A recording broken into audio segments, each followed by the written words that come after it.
Guys, it's Brandon Gustafson. Thanks for joining me again on Assisted Living Investing. I'm happy to have you back on the channel. And today we're going to talk a little bit about how I operate things remotely.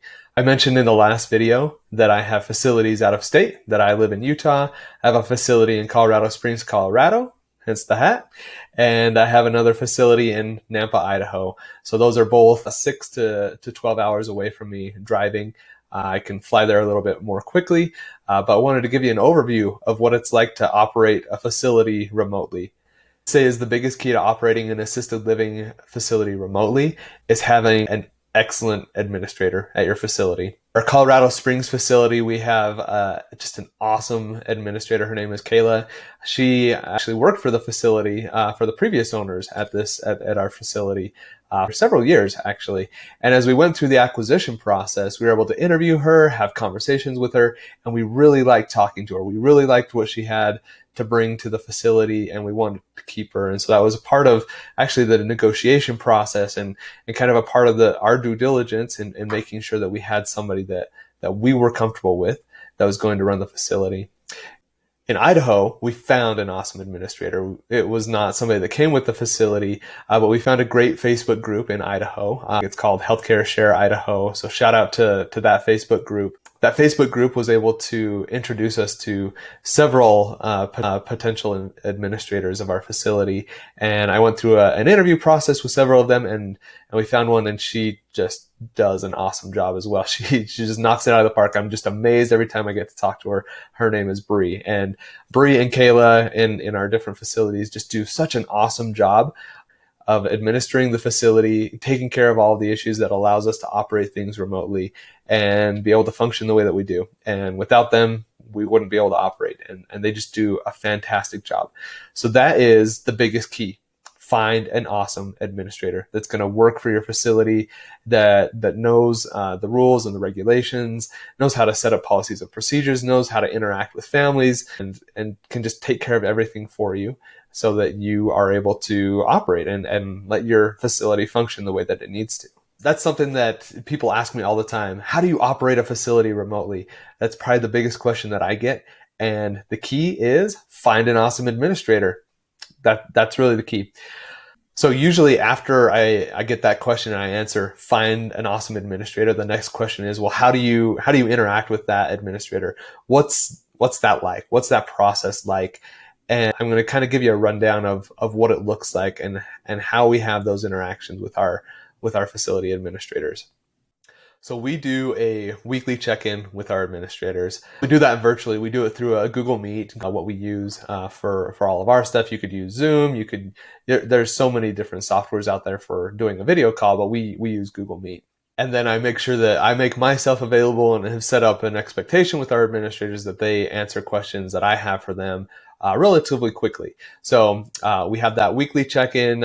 Sometimes we do that bi-weekly, just kind of depending on how things are going at the facilities, and just kind of have text conversations, email conversations as one-off things come up.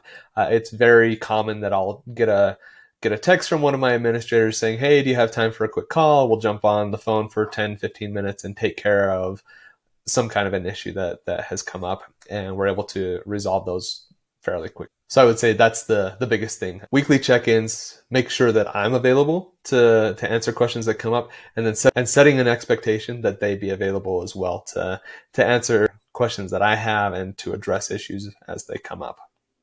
And those are the three big key items that I've found to being successful. Just having open communication, making sure there's an expectation there, and having those regular touch points together. The next big question for you is going to be, what do we cover in our meetings, right? I think that's probably the big thing. What is it that you are talking about in your meetings? And I'll put a template down below so that you can see that and get an idea of what types of conversations we have in our meetings, just as a resource for you. And I'll kind of go through that here in just a second. The big things that we're talking about are staffing issues, resident issues, physical facility issues, and then any other things that have come up. We've been dealing a lot with like Medicaid items recently, so that's has been a standing agenda item for us that we get through. Just things that come up. And then I kind of have a parking lot where things that we're kind of talking about, kind of working on, those things get put in the parking lot.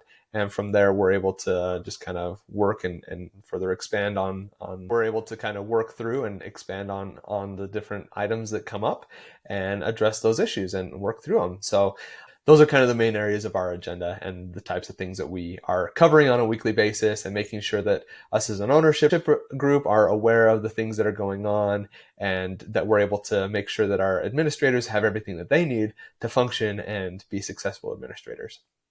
The other big thing that we do is we go and do site visits at our facilities. So like I mentioned, they're about a 6 to 12 hour drive depending on which facility we're going to.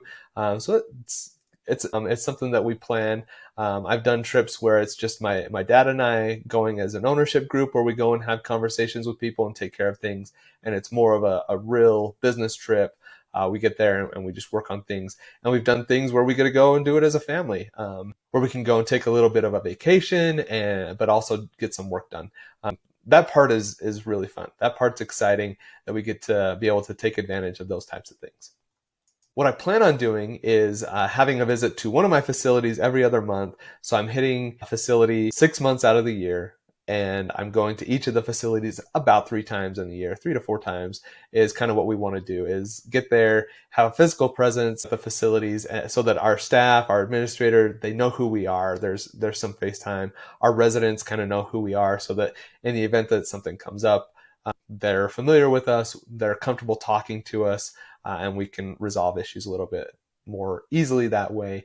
And it keeps us a little more familiar with what's going on in the facility, what types, like the physical facility, what's going on there, what issues we might need to address, and how we can get those types of things fixed. I'd actually say that operating things remotely is probably helpful to me. I'm not a micromanager per se, but I do feel like if it was just down the street, I could get there in 20 minutes. I would probably be all over it and wanting to be there and trying to control it a little too much, just because it's so new to me. It's exciting. I love working on it.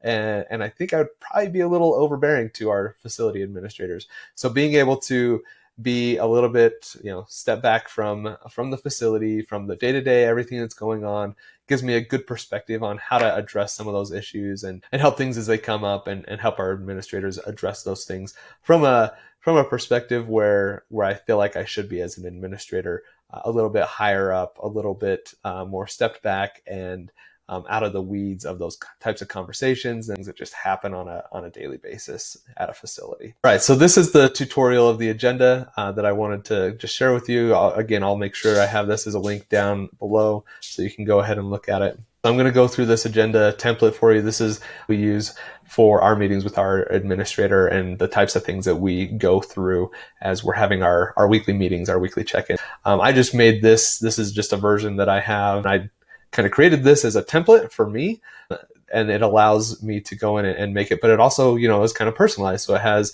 our facility name there, Be Well Assisted Living, has our color scheme and things like that, which is kind of fun. And you can go ahead and make changes to that relatively easy.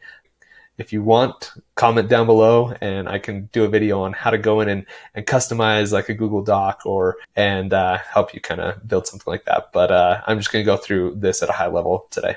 First thing is, this is the name of the facility. You could just, type that in and call it whatever you need it to be. This is the type of meeting that we're doing. So right here, you're seeing that it's a Google Meet like that. And for this one, you can see this is a Google Meet. If we were doing something in person, I'd put in, where we're meeting at, which facility, which location on site, kind of a thing.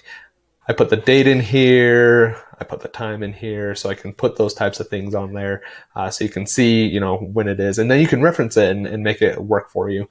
I put in here a list of the attendees, so in here I just did me, you, us, just so that I can see who's on there, and then if somebody ends up not being on there, I'll generally go ahead and cross them out. So you can just like put a strike through on the name of the person that's not there. So how I handle it when people aren't there, I strike them out so I can keep them on the agenda, because typically we have the same people in there and I want to know if they were there or not. You could also just delete them. Whatever works for you is what you can do there.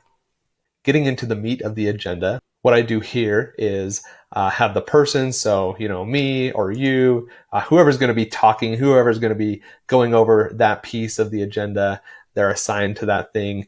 Then I have just a quick call to order. These are our discussion topics, so call to order.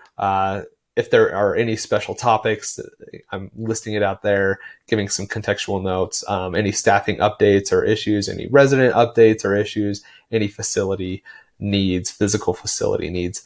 And then as we're talking about things, I or my dad will go in here and we'll start typing in the notes. I usually, in this notes section, is where I'll kind of have a little bit more of a set agenda. I'll do a legit line item that says we're going to talk about this particular staff member, or we're trying to hire people. So give me an update on that. And then my bullet points are the notes of what happens. You can organize it however you want. That's kind of how I organize it, but it's worked for us. And then down here in the parking lot, I've got things like, if we're planning a site visit and it's something that I want to make sure I have notes in, or I'm just having like a personal session with me, and I'm just typing up some notes about things that I need to put on our site visit agenda, or things that I want to make sure I cover while I'm doing the site visit. I'm putting it in there. It might be something that we're having a conversation with the administrator about, things that I need to be aware of when I come to the site visit. I'm putting those things in the parking lot just as we're having conversations. And then, website is another thing that we're working on building our website. You can go look at it, bewellAssistedLiving.com. And it's still a little bit of a work in progress, but I'd love some feedback on that. So go ahead and check that out. But I'll take notes on there, who's working on the website, what are we doing on that, what needs do I have? And the parking lot is really just kind of there to allow us to have a conversation and build a few more things in there. I'm going to make a copy of this and give it to you guys as a resource. You can go ahead and download it, make a copy for yourself, and then you can work through it that way. It's just an awesome resource, a great way for you to have those conversations and make sure that you're operating your facility the way it needs to be operated. So make sure you grab that, and yeah, thanks.